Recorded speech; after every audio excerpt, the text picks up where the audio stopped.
is rainy day fund photoshopped onto that bottle, or does the bottle with rainy day fund embossed actually exist? It actually exists. It exists. That's awesome. So good morning, everyone. Welcome to today's faiVLive, How Low-Income Households Save and Can We Help? We're going to give just a few minutes here for people to join, and then we'll get started.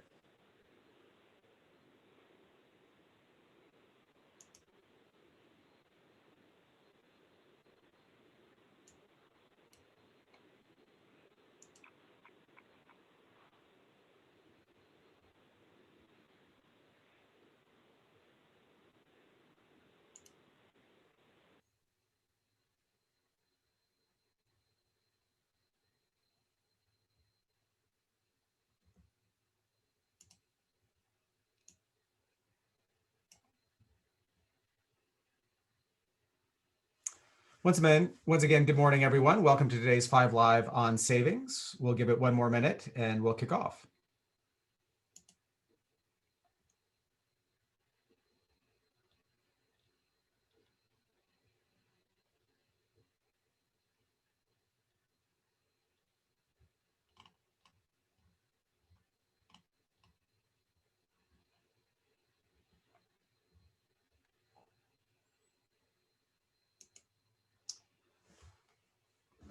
Good morning, everyone. My name is Tim Ogden. I'm the Managing Director of the Financial Access Initiative, a research center housed at NYU Wagner focused on how financial services can better meet the needs and improve the lives of poor households around the world. And this is the faiVLive, a semi-regular live conversation we have with various experts on topics of financial inclusion. Our topic today is how low-income households save and can we help? We're doing this faiVLive in conjunction with the Aspen Institute's Financial Services Program because we've been in conversations for quite a while on this topic. And Aspen FSP recently put out a report called The Cycle of Savings about how low-income households save. And that was a spur to actually get this webinar on the calendar. So thank you very much for joining us. Our topic today is pretty expansive and hard to wrap your arms around. And so this conversation could go lots and lots of different places. I'm not quite sure where we'll end up, but that makes, I think, the conversation a bit more interesting and exciting. Joining me today is Genevieve Melford from the Aspen Institute's Financial Security Program and one of the co-authors of the new report, The Cycle of Savings. Jessica Goldberg, who's a development economist at the University of Maryland and has been involved in a number of studies of savings behavior in developing countries. Jonathan Morduck, who's the founder and executive director of the Financial Access Initiative and has been thinking about how low-income households manage their financial lives in small amounts for longer than I think he or I care to remember. And Jonathan Lee from the Neighborhood Trust Financial Partners, an organization based out of New York City that engages in a lot of financial coaching. And Jonathan has been a financial coach for a number of years and is now helping other organizations implement financial coaching interventions in their programs. So before we get started, one final bit of housekeeping. I guess three final bits of housekeeping. First, if you are not a subscriber to the it says weekly newsletter. It's not quite weekly these days. But our occasionally weekly newsletter that covers topics of financial inclusion around the world. If you find this conversation interesting and you're not a subscriber to the Five, you will definitely find the Five of interest. You can also keep track of what we do on financialaccess.org, and a recording of this webinar will be available there immediately after today so that you can share it with colleagues if you find things of interest. So from there, we're going to get into the meat of things. And Jonathan Morduck, I want to start with you with sort of helping us set some of the scene on this difficult concept of savings. It's hard to define, and what your work has shown about how low-income households save and how we should be thinking about saving among low-income households. Yeah, thanks. It's really nice to be here. It's really exciting that the Aspen report has a new view on savings, and maybe I can just start by stepping back and giving a sense of how we got there and how maybe the earlier conversation on savings has evolved. So if I can just take a few minutes, it's interesting if we think back on very common sense ways to think about savings. The focus usually has been on helping people build up savings accounts, build up assets. And in the US, this in particular was associated with a very powerful financial movement called the asset building movement, which was exactly about that, helping people build up assets, build up savings accounts, such that you would measure success by how much money is in accounts at a given point in time. Like on January 1st, 2020, how does your savings balance look relative to how it had looked the year before? That's a really valuable perspective on savings. That's how we usually think about saving up for big things in life. But the work that we have done, the work that is described in the Aspen new report, really looks at saving in a very different way and shows that there are fundamentally different perspectives on savings that can still be valuable. And I want to share a little bit from work that we've done in various sites called financial diaries. And this is part of a broader movement to spend time with households, with families, with individuals, trying to understand how they save and borrow and manage and create financial lives. And the key element here is just spending time watching, listening to people. And there are really two innovations. One is focusing on cash flows rather than balance sheets. Turns out that's where a lot of the action is. And second, spending time, high frequency observations rather than one-time observations. How does something look on January 1st in one year versus another year? Turns out that a lot of action's happening in between January and January. And this kind of ties back to some conceptual work that people like Angus Deaton, the Nobel Prize winner from a few years back, have done on savings over time. So the big observation, the big conceptual distinction here is that the asset building movement and other what would seem like similar ideas, about how to build up savings are about creating these lumps, or even if you're dealing with kind of risk, building up emergency funds for some distant rainy day. And the key distinction that we saw through the financial diaries, through the high frequency observations, is that people were thinking about savings and do save in very different ways. They're building up and taking down savings. They're building up and taking them down. They have needs that might span seasons, that might go across months. In developing country settings, that's a really obvious way to see the world. You can imagine farmers who have a harvest season, a planting season, and so they're building up savings and taking them down. What's key here is those savings may not be accumulating, right? But the cash flows are showing that they're very actively used. People are very actively saving, even though at any one time that you look, there may not be a lot of savings in devices. And why that's important is it's very easy to assume that if people don't have big savings balances, that they're too poor to save.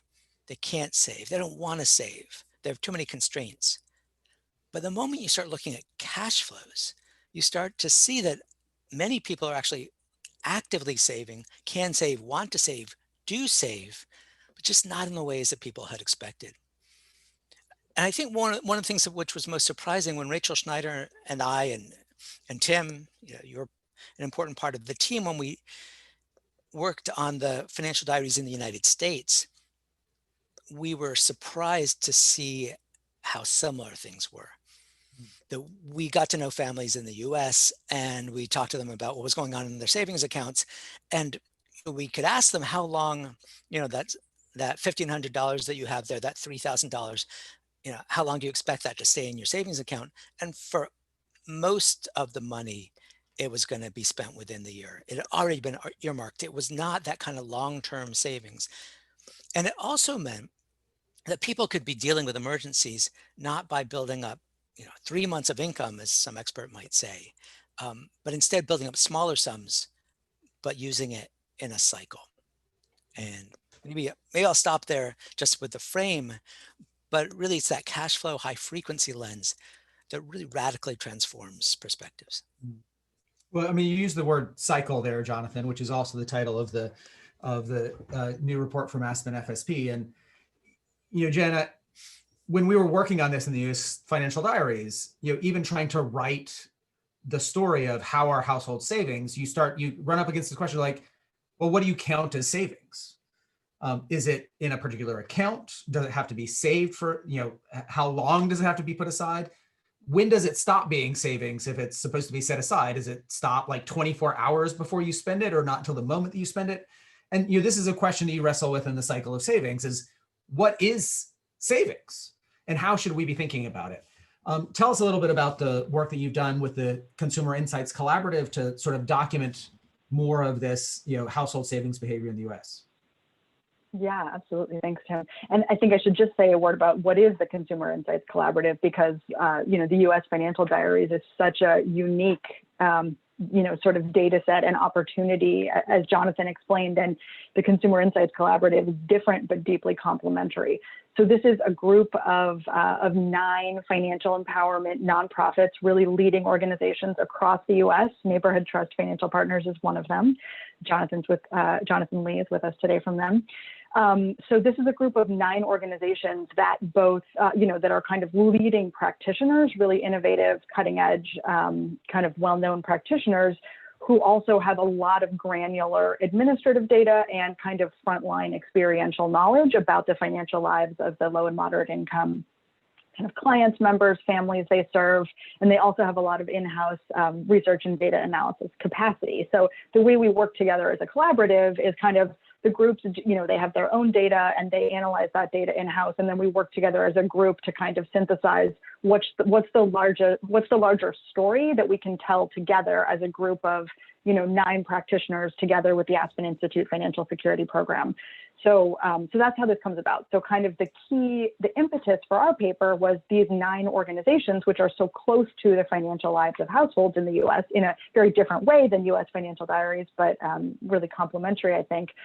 So the impetus was that the member organizations were really observing that traditional model of savings that defines success as a savings balance that's consistently growing just really didn't reflect the pattern of savings that their clients are actually relying on to manage their financial lives, much like Jonathan said. And another thing is that there was this sense that like a lot of stakeholders in our field, as well as just the general culture, is kind of telling people that you have failed if you're using your savings. And the CIC staff were really disturbed by that, because actually having those savings to use, and we're really talking about short-term savings here, right? So I do think our paper makes a big point of kind of defining the cycle of savings as the short-term savings that you build, use to meet critical financial needs, and then replenish as possible in an up and down ongoing cycle over the course of months, right? So that's how we're really defining it. We're talking about money that is set aside temporarily that then can be used to kind of maintain resilience in the face of shocks, to avoid material hardship in the face of shocks, and to be used on kind of short and medium term goals around family well-being, around economic mobility. So really understanding that like the pattern and use and purpose of short-term savings are just a really different animal than long-term savings, right? That would be more for retirement, a down payment on a home, saving for college, or at least in the US, those would be typical uses. And delighted to have folks here who can tell us if that is or is not like what people are doing in other places.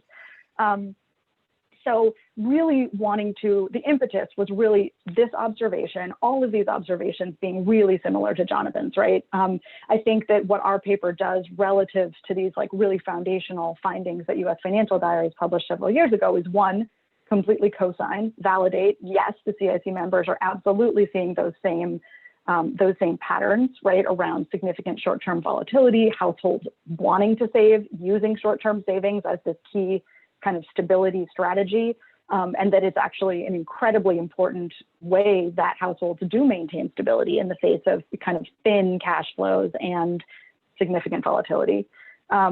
And then so I think what we do is we spend a lot of time kind of describing the pattern and purpose, defining this concept, and then what we do in the paper is really go into what are the barriers that households in the US face to engaging successfully in this cycle, and then what are kind of design principles for access and product features that could actually support the cycle of savings given kind of households' real financial realities. So That's kind of the impetus and what we cover, and I think what we can kind of add to the conversation, getting into the nuts and bolts of like what allows this to work, what are the barriers, what can be done to support people. And the other thing I'll just mention now, in case we want to circle back to it later, is that we spend some time proposing alternative success measures for this type of savings, because that's so key, right? If we're going to do performance measurement, if we're going to talk about ROI on investment in different strategies, how do we know if this strategy is successful? So we propose alternate metrics kind of crowdsourced from the CIC members that are not about just being a consistently growing balance. Thanks, Jen. And I'll point out that I forgot to mention earlier, resources like the U.S. Financial Diaries reports that Jonathan mentioned, the Cycle of Savings, are on the financialaccess.org webpage if you want to grab those if you don't have them yet. But there's another important thing there that I think may only be available currently on our website, which is this presentation that Jessica put together Jessica, you and I had a conversation in Atlanta, I think 2018, about the savings literature. And I'm embarrassed to discover this morning, I discovered that you and I had started this conversation in 2012 around many of these same things. And I don't think I even understand better now than I did 8 years ago what is going on, because Jonathan and Jen have talked about this high frequency savings, which absolutely is a thing. Though when we look at some of the international literature trying to help low-income households save, we see a couple of curious things pop up in a lot of studies.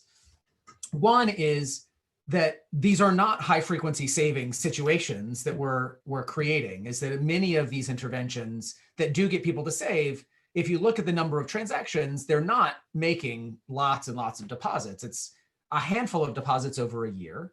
And then even when we do boost savings in some of those balances, they weirdly sort of level off and don't go anywhere, meaning people don't keep building up their balance, but they also don't withdraw them. And Jen, sort of hinted at this. One of these questions too that we have in every savings intervention is if you can encourage people to save, but then they don't use it, because you beat into their heads, you have to have emergency savings, and then emergency comes along, and then they don't use their emergency savings for the emergency. You didn't actually make them any better off. And that's one of the points in your presentation, is just having savings is not a measure of well-being. It's what savings allows you to do. So that is an incredibly long-winded introduction to a question, Jessica, but you've, I think, done a better job than anybody I've seen sort of lay out this question of, we often don't think specifically enough about what the barriers to savings are, and therefore what our interventions might be addressing. So would you sort of give us an overview there of how you think about the challenges to savings that might be limiting the ability to save for households? Sure. And I have to say, I was relieved to discover that my views in 2018 were fairly similar to my views in 2012. But I'd actually start by talking about kind of what are people's goals for savings before we move into what are the barriers, because sometimes the barriers are specific to or affect some types of savings needs differently than others.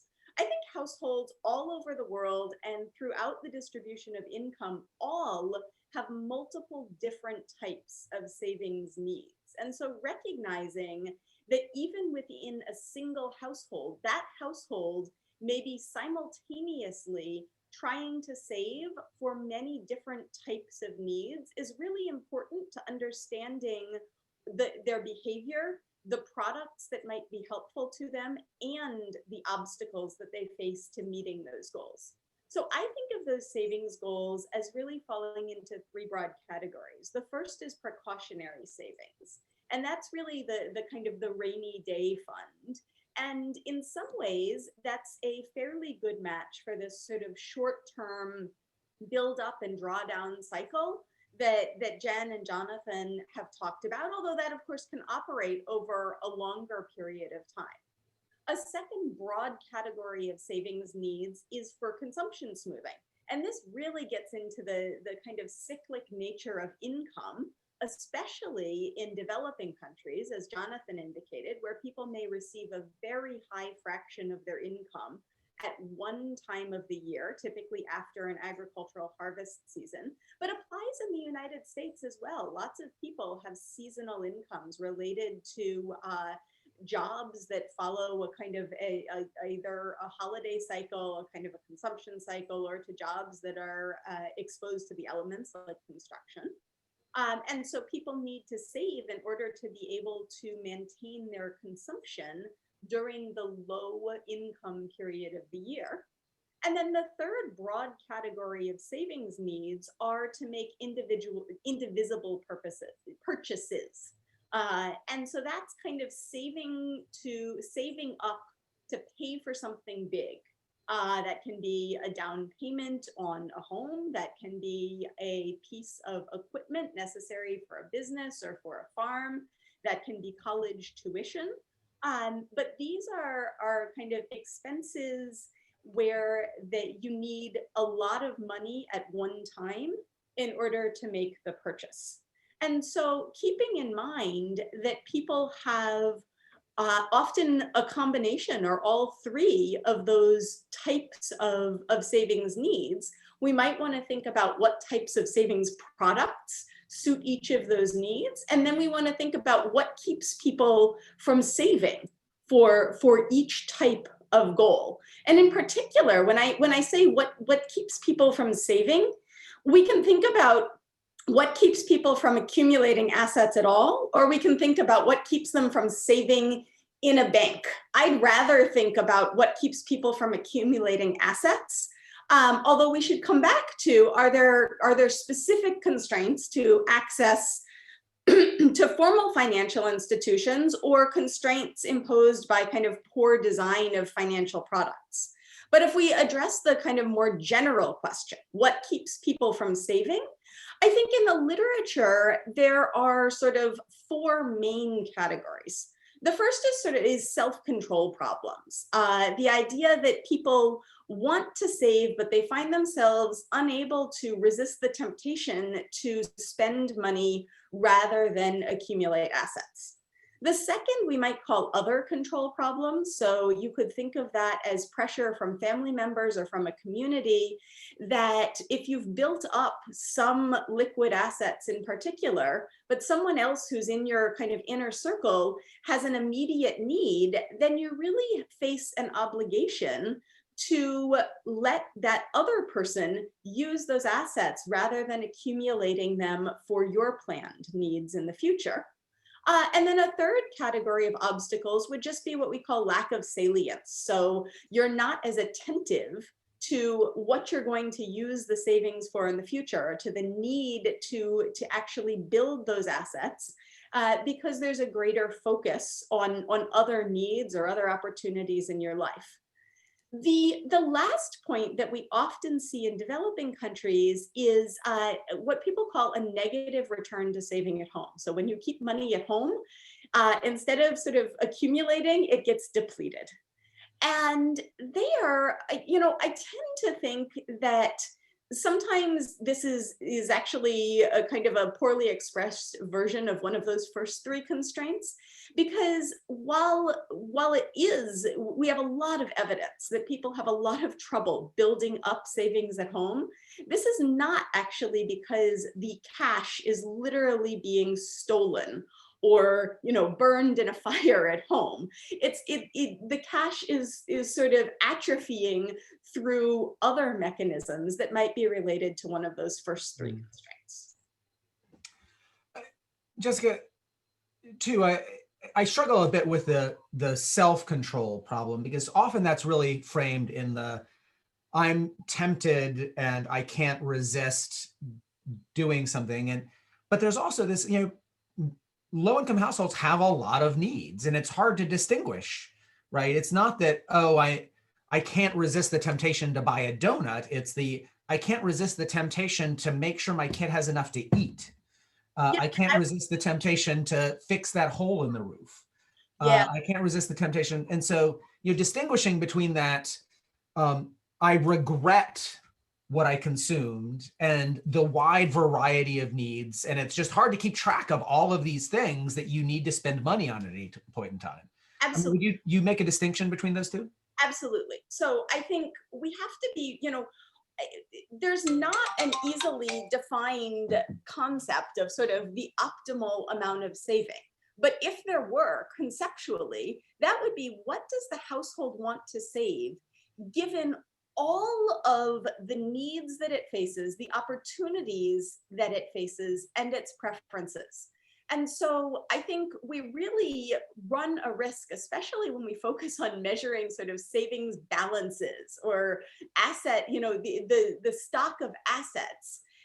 We run the risk of focusing on the amount saved rather than on the welfare of the household, right? And savings is instrumental. Savings is useful insofar as it helps people make their own lives better.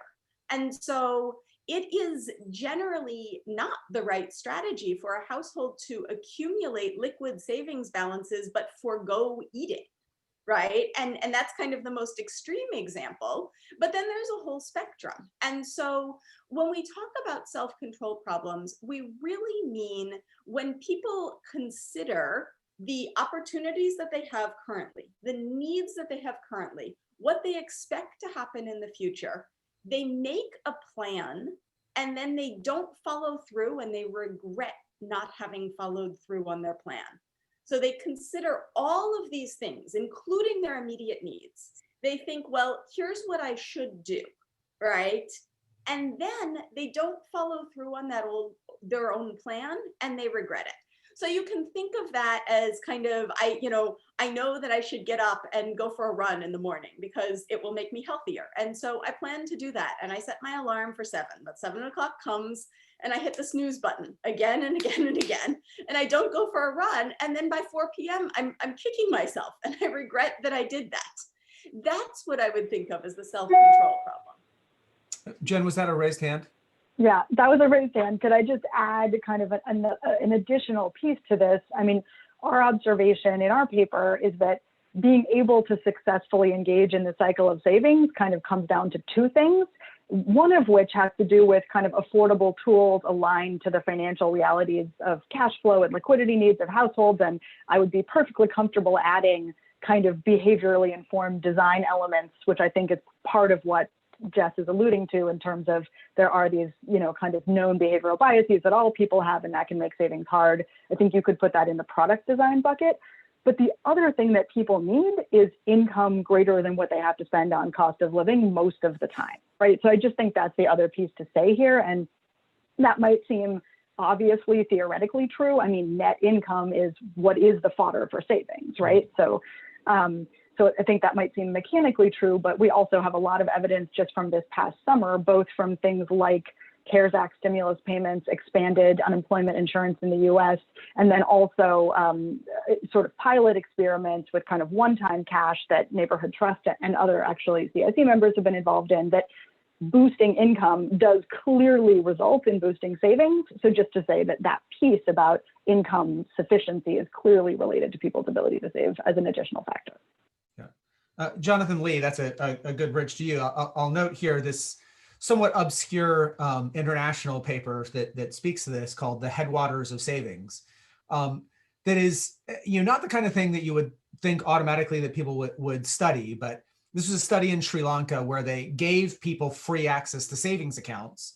And what they found, what it actually did is it increased the amount that people worked. And sort of the idea is, there was a relatively low return to increased work if you didn't have a way to build up the accumulation from that for useful purposes. So why put in the effort for more work unless I've got a good way to turn that more work into something that I actually need? And so once they did have a way that they felt secure and available to save, then there was a reason to work a little bit more and build up that income in ways that they felt were going to benefit them. Now, back to you, Jonathan Lee. We've been talking about what households want, and you somewhat uniquely among us spend a lot of time with households sort of talking to them about what it is that they want. And I've had a number of conversations with financial coaches around these issues, specifically too of household goals around savings versus debt. That one of the more common ways some financial coaches have told me that they help a client set a savings goal is savings to build up a lump sum sufficient to make a settlement on an outstanding debt. So in some way, it's like you're doing both things. The thing that drives you to start that savings account is the ability to reduce debt.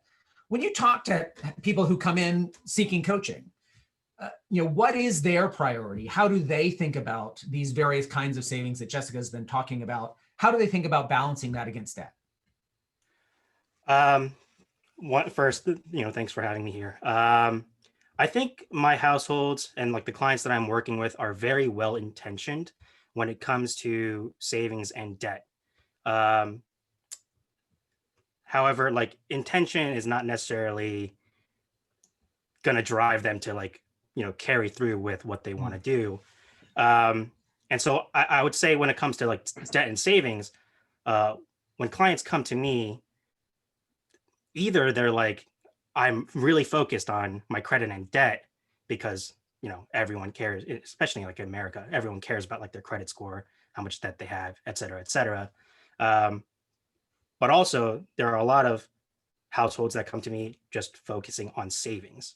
And for me, that's like where I try and meet my clients to prioritize what their wants are and like what their needs are, to find that kind of balance. Because overall, I want to emphasize that just going straight into savings and just carrying over like paying minimum payments on credit card debt is not that effective. But I would also feel extremely uncomfortable if my client went fully into debt repayment and didn't save any amount. And it's hard to like kind of this was, let's say, before the pandemic and before this financial situation we're dealing with. I would feel that uncomfortable. But even now, like I'm kind of at this point, like when I was coaching clients during the pandemic, I was very much telling them, hey, we don't know when this is going to end. I'm telling you to save as much as possible. You need some liquidity. Your credit card payments, if you can afford them, just pay the minimums. If there's anything else like extra, save that money. And yeah, I would say for sure the short-term savings accounts, the cycle of savings is definitely a reality that my clients face. And it's also something that I utilize with my clients. I will definitely try and work with a client to identify what those short-term savings goals are. Because if the budget is thin anyways, and they wanted to try and save like that emergency fund, it's those short-term things that kind of throw off the emergency fund a lot of times. And so for me, if I can identify what those short-term goals are, and I like to, name them as funds, and we can sort of build to that. For me, I want to help my client cement the kind of behavioral change of saving consistently and keeping that savings there, and those short-term goals to then spend it in 6 months or in a year, that can potentially convert to, oh, let's save, I don't know, $10 per paycheck towards a longer term savings, and try and keep that there as well. And then again, with the pandemic, I would say a lot of households, depending on what the original label of that short-term savings originally was, let's say travel fund, easily and very quickly became relabeled as emergency fund, because I just lost my job, and I need to continue paying for stuff. I have a client who, single income household, he and his wife and a child, and the wife, previous to the pandemic, was on unpaid maternity leave and was in the transition period of trying to find a job. Could not get onto unemployment because of that circumstance, or Right. Had a lot of difficulty getting onto unemployment. And my client, he had, let's say, a very unknown circumstance because he was working as a cook at a New York city public school. And so it was kind of week by week, whoever, like his supervisor was telling him, like, we're going to pay you or we're not going to pay you. And so it was just like, what are we going to do? But prior to the pandemic, what I was working with Carlos just really wanted to travel. He knew he was going to go to the DR during the spring of 2020. And that's what we were working on. And that very quickly became an emergency fund. Jonathan, one of the things that we referred to earlier is some of the mentality of you need to have an emergency fund. You need to have an emergency fund, and then people don't spend their emergency fund because they've been so encouraged you have to have an emergency fund that actually using the emergency fund feels like failure rather than success. Is that something that you see in people that you work with? I would say it definitely comes up. I've had one instance where we were just like, my client didn't necessarily have a savings goal, but he did want to save.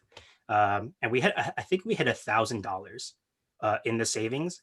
And at that point, I think like two of his tires went out and he had to pay for that. And for whatever reason, this was after the fact. He didn't speak with me. He told me after all this happened. I was like, how much do you have in savings? He was like, I have $1,000. I was like, wait a minute, how did you pay for the tire stuff? And he was like, oh, I just made it work within my budget, because he didn't want to pull down from the savings for a very interesting reason.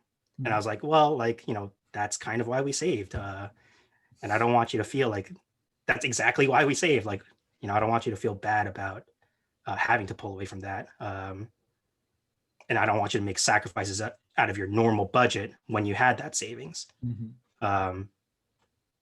So yeah, it's definitely an interesting phenomenon that I see happen, but yeah. Jessica?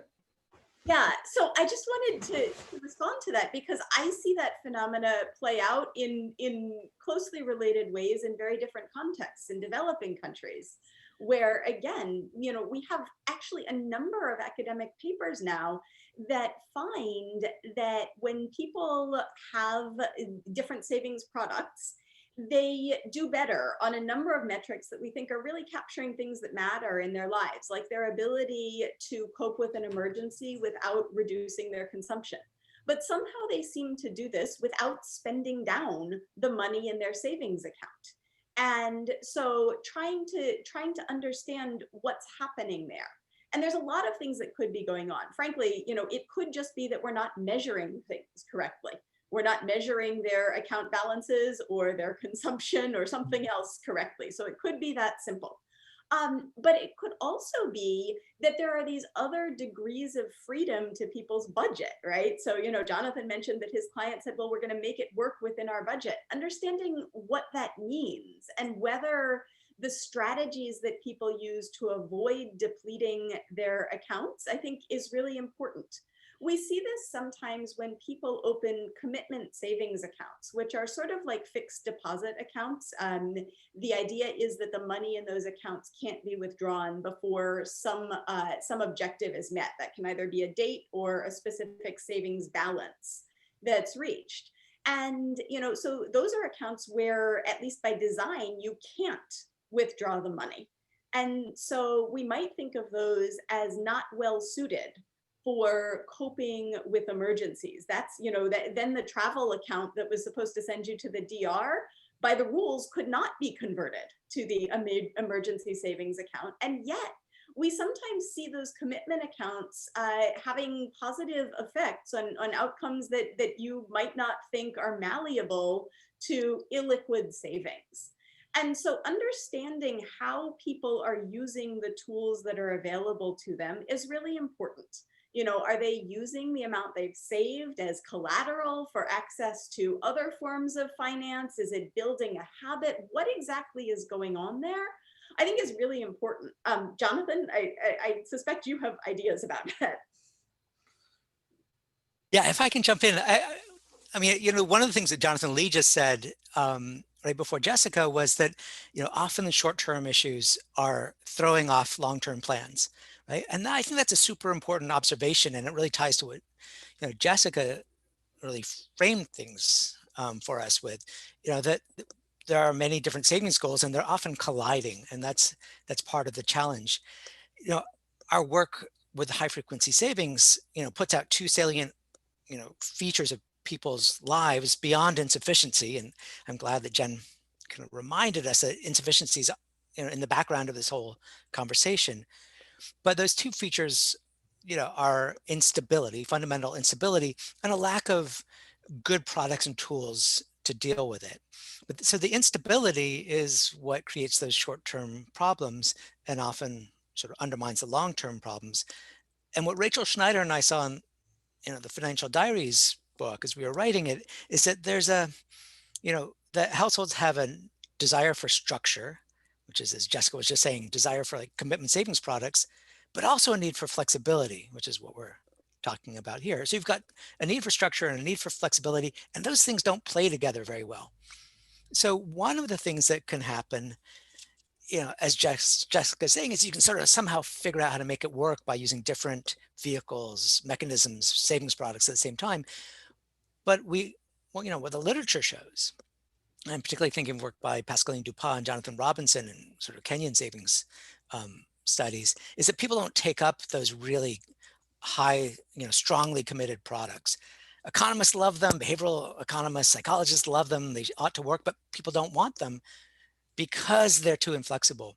And I think what we're seeing in terms of product design is that often products that are a little softer in their commitments work better in these environments in which instability is in the background, right? And so we're really shifting from hard commitments to soft commitments and trying to think that way. But they're hard products to design and implement. Speaking of this hard products to design and implement, right? Jonathan, there is this issue that Jessica alluded to is, there's a difference between savings and savings in a formal account. And just because people aren't savings in a formal account doesn't mean that they're not saving. Between the portfolios of the poor work and the U.S. Financial Diaries, we see an incredibly wide variety of savings products that people use.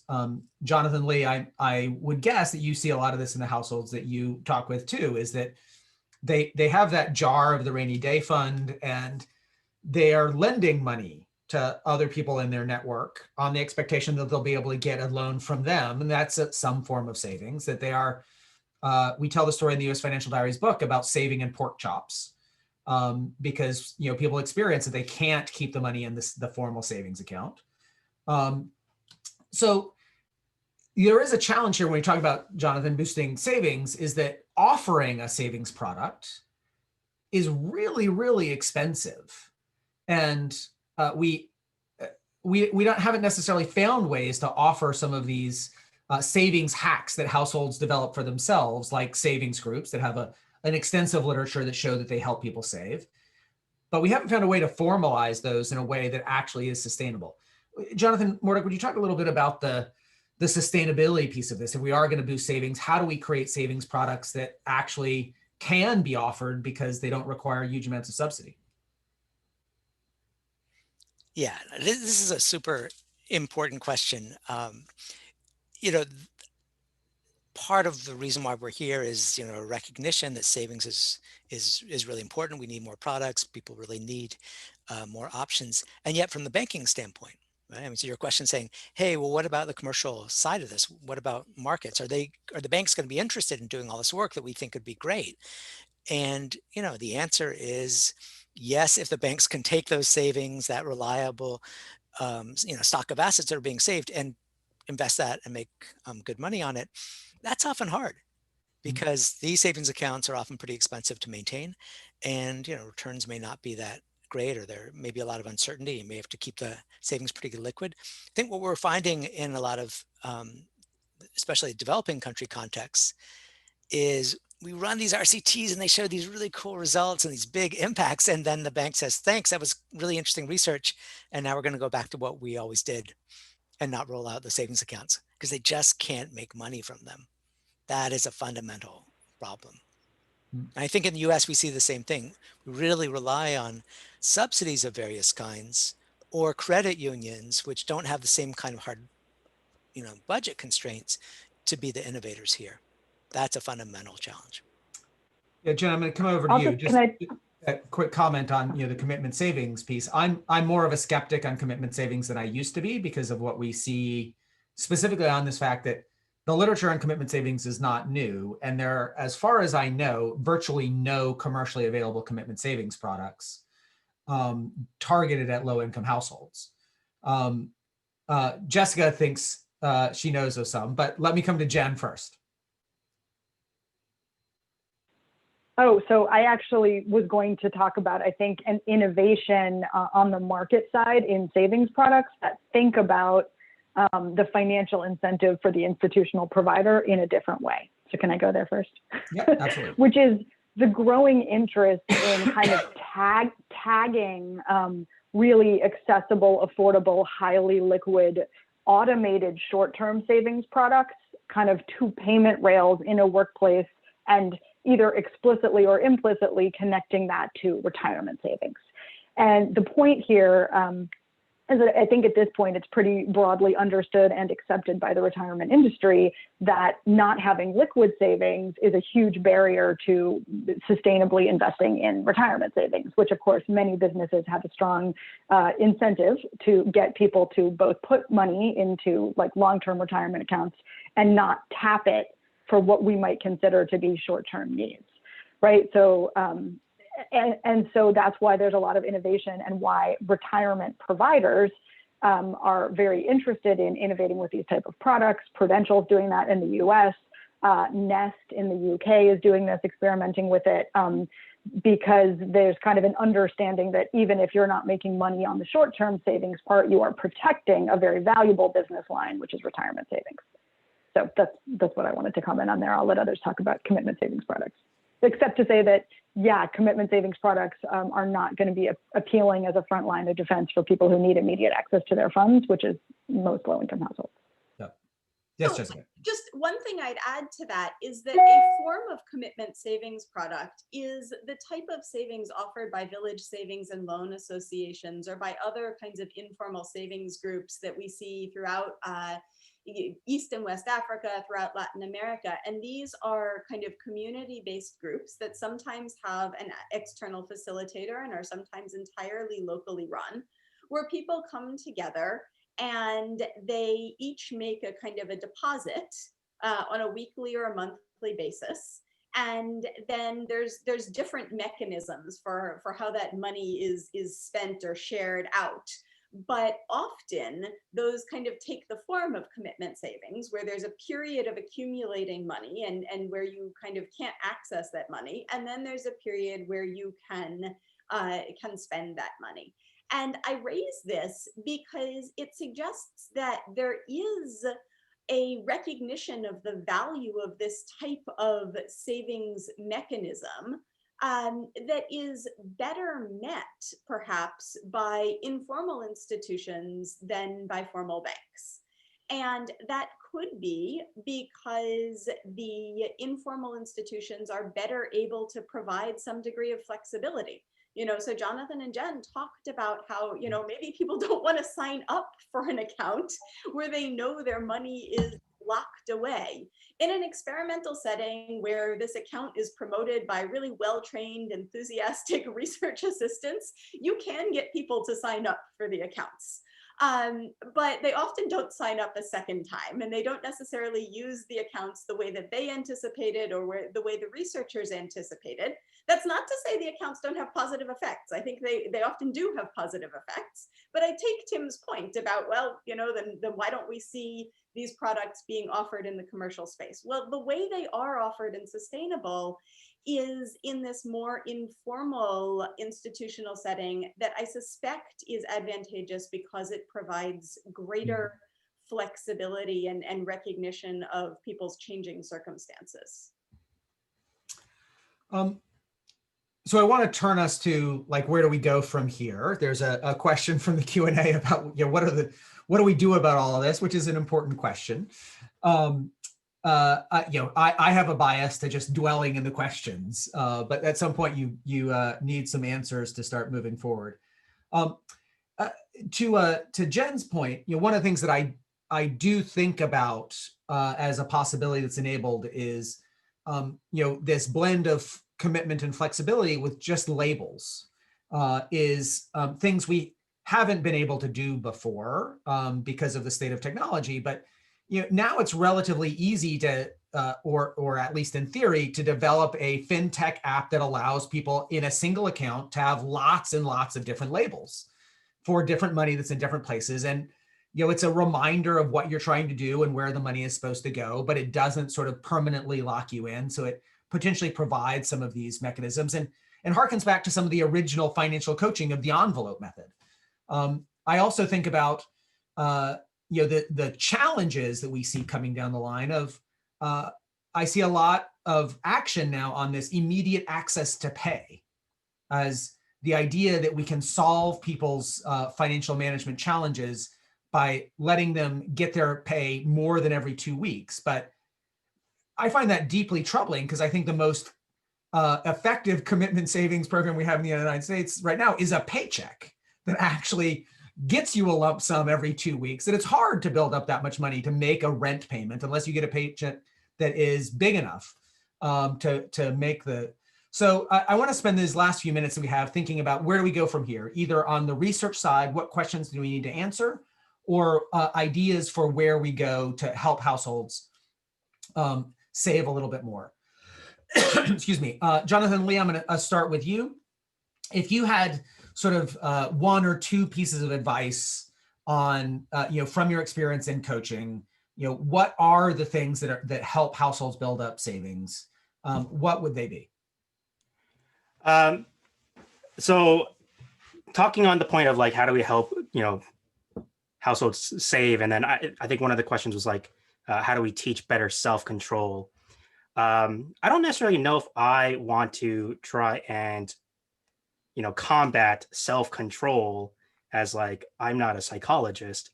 But what I like to do is to try and think about tools and utilize tools to help kind of circumvent.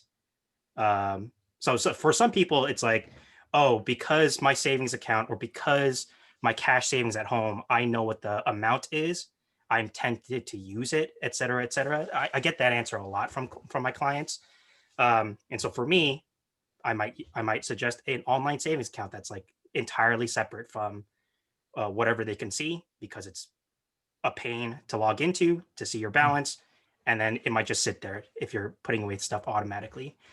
To like the commitment savings piece, I do see a lot of people using like Suzu, Sociedades, like those things.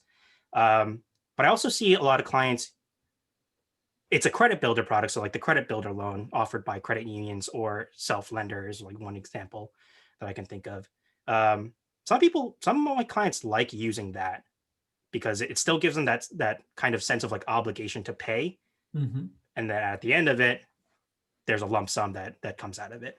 So yeah, I really like to meet my clients again where they are at, to kind of think about what habits have worked for them with savings and what hasn't worked for them, and then trying to map out the tools to kind of just make it as easy as possible, rather than like changing their behavior of like, oh, I'm going to reduce this spending expense, whatever, so that I can save more. Jessica, I'm gonna come to you and I'm gonna let everybody know I'm terrible at ending things on time. We have some more questions in the chat. We always do a follow-up with questions we don't get to answer questions we don't get to. Again, that'll be available on the website. And Jessica, I know you have to, I believe, go teach a class right at 11. So I'm gonna come to you next, and Jonathan and Jen, we'll try and get as close to 11 o'clock before we wrap up after that. But Jessica, framing the question for you, as a researcher, what are the biggest questions you think that we really do need to answer with research that we don't have answers to yet? Sure. I think there's two things really where I'd like to see the research focus. One is just a better understanding of exactly what people are doing with the savings accounts that they have and with the other savings strategies that they're using, so that we have a more comprehensive picture rather than a picture that shines a really bright spotlight on this one kind of type of account that we're studying, but doesn't do nearly as good of a job as capturing all of the other financial tools and financial strategies that households are using. The second thing is a focus on studying the sets of tools that together allow households to manage their savings and consumption needs.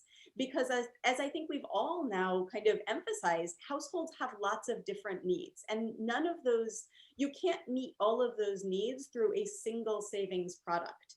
And so studies of the combinations of products that are best grouped together to allow households to manage those different needs, I think would be a real advance, recognizing that we need to think about the design and the marketing of sets of products rather than individual savings tools in isolation. Jonathan Morduck in this case, we talk a lot about the commonalities between the United States and other places. I think we've touched on that here. Taking the truly global view, how do you think about where we go from here? What are the most promising paths forward, both for research and for, as Jess was saying, products that or work that sort of takes into the whole of the household's finances? Yeah, I mean, not surprisingly, what Jessica's saying, totally embrace that. I mean, that is an idea behind financial diaries, but I think even in an RCT or a more structured setting, one can expand, the focus of what one's looking at. I do think that, apart from looking at products, the high frequency lens is super important. So even if one's looking, holistically at a household, just looking at them one time and then a year later isn't really enough. It's really about a process and action. And that's really the key behind what Jen and her co-authors are doing by talking about the cycle. And it's really about process. I just want to throw in really quickly a product idea that I've never seen, and I think is a real problem for a lot of households, which is the difficulty of rebuilding. And this is part of the cycle that Jen describes in the report. You build up and then you take it down, but often people are reluctant to take down because building up is super hard. And so it's very hard to efficiently use your savings. In some ideal world, I'd love to see a product where you go to the bank, you withdraw, and the teller says, this is great, and we'll just set you up for another, like product to help you now facilitate a build up.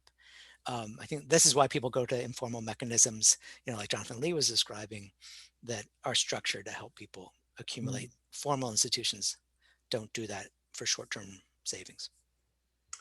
Sort of a borrowing against your savings. Yeah, you can see it that way. And then you get some of that structure to rebuild up that, like a loan, but it's a very, very low cost loan because you're making it to yourself potentially. Jen. Yes, Jessica. Oh, Jessica is going. Bye, Jessica. Not a waving hand, not a raised hand. Jen, with all of this work that you guys have done with the Consumer Insight Collaborative members, thinking about this question, how should we be thinking about this? Would you start with one, what advice would you give to others? You touched on this earlier. How do we measure success in a savings program? And then, are there kinds of product features that you think are particularly at least promising and worthy of more investigation? Yes. And I'm going to just take having the floor to say one other thing first, which is that I really, really want to double down on what Jonathan said at the very beginning of today, which is cash flow is where the action is, right? And so I think when it comes to supporting people in engaging successfully in this cycle of savings, that has two meanings. One is that honestly, there is a structural need through the practices and policies of both governments and employers to just put more consistent daylight between the income that people get and the cost of living. Like that is a huge problem in the United States. And, that may not be advice for practitioners, and I'll turn to that in 1 second, but we just have to say that. Like, do people realistically have the opportunity in a consistent way for positive cash flow is a question about both labor and non-labor income and a question about cost of living. And there's a big role for safety nets, public benefits, and employer practices to strengthen structurally that situation. But the other thing about it's all about cash flow, is that then there's this question of how can practitioners and providers of various kinds of savings products and services meant to support the cycle of savings, institutions that may feel that they have no control over the structural side of things, except I'll say that folks like Jonathan can certainly counsel people in ways that could help them potentially access benefits, boost income, reduce expenses in various ways. So I actually think pairing financial coaching with savings products and services, as Neighborhood Trust does, is actually a really important strategy to acknowledge.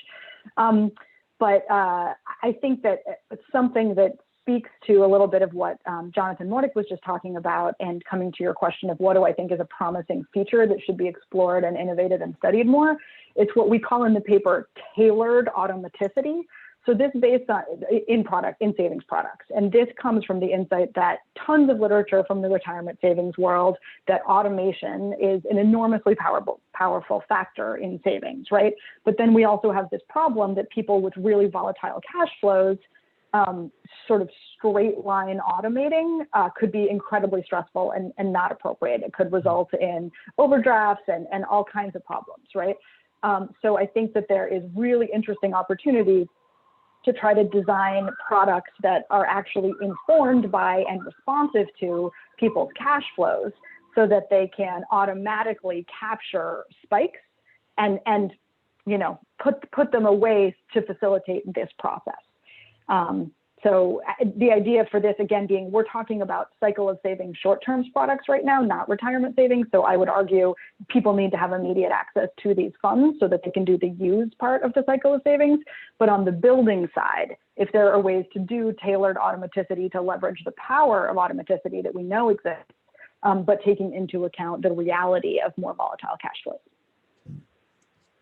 Thanks for that. And I'm going to take my platform here to probably preach a little bit to the choir for the people who are on a webinar about savings. But just want to emphasize, as you were talking about, Jen, the availability of funds and this question that often gets turned to of self-control problems, and just what we've seen in the pandemic is that when people got access to more resources, the savings rate in the United States hit a decades-long high. Credit scores have gone to a record high. When people actually got these expanded unemployment benefits and the stimulus payment, they saved the money. When this finding from the Fed shed on would you pay for a $400 expense with cash, that has caused such consternation, and very realistically, like the number of people who say they would pay with cash tracks very closely the recovery from the recession. The number of people who say they would do it has gone way up with income. The real issue there is not that people waste money when they have it, is that they don't have enough. They don't have enough slack. They're subject to a lot of volatility. And if we are, serious about helping people build up savings, we do have to have that element of having enough and having slack to be able to save with. So on that note, we're a little bit over time. We appreciate all of the folks who have stayed online with us. And appreciate giving some of your time to listen into this. Jen, thanks for co-sponsoring this, and to the Aspen FSP team. Jonathan, thanks, Lee, for Neighborhood Trust.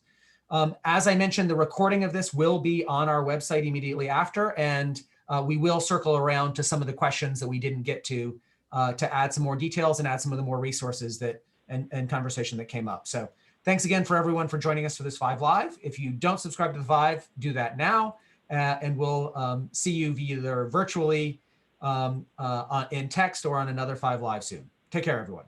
Thank you. Thank you. Thank you.